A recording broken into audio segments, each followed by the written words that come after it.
Hi, I'm Kit Cassingham, the B&B lady. The 7 deadly sins rear their ugly heads in all aspects of life, even in B&B innkeeping. It's the 7 deadly sins that interfere with an innkeeper's success. Just to review, the 7 deadly sins include avarice, lust, envy, pride, sloth, wrath, and gluttony. Stay tuned for the 8th deadly sin. This episode of the Deadly Sins of Innkeeping addresses lust.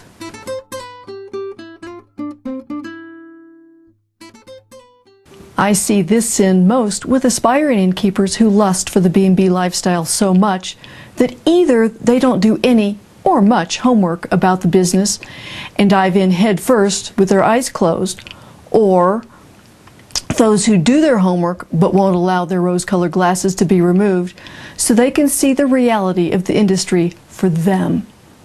One innkeeper I know lusted so much for the industry that he, with no classes under his belt, bought a beautiful, large, elegant B&B inn with 50% down on the purchase price because the property wouldn't appraise for the agreed sale price. He helped run the inn for 2 months prior to the closing. Those 2 points alone showed his passion for getting in. Yet, when the seller left after the closing, the buyer suddenly realized that innkeeping was a lot of hard work, not for him. He put the inn right back on the market. Oops. One who had at least taken classes, chased her lust for the business right into ownership, despite the warning signals it wasn't for her. Her purchase was reasonably priced for its condition and level of business. But after 2 months of innkeeping, she realized she didn't want to sustain the effort of developing the business further, nor did she want that lifestyle. So after just 2 months of ownership, she put the inn back on the market. Those are expensive lessons, ones that could have been avoided if the lust hadn't been so strong as to blind these 2 buyers. Another example of lust in B&B innkeepers' actions is the way they compare themselves to others and strive for something they don't have. For example, I know an innkeeper who wanted the best for his B&B.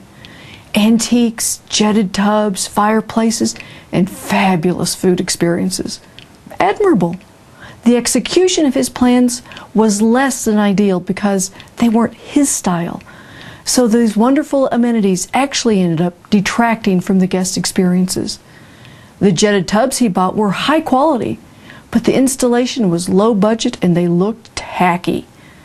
He prepared wonderful breakfast and snacks, but served them on table linens and china that were stained. His lust got him partway into his dream of a high-class inn, but he couldn't carry through to the end. Strive for your best with efforts reflecting your style. Don't let lust lead you into a dishonest style. Beware. At times, there's only a fine line between lust and envy. I'm Kit Cassingham, the B&B lady.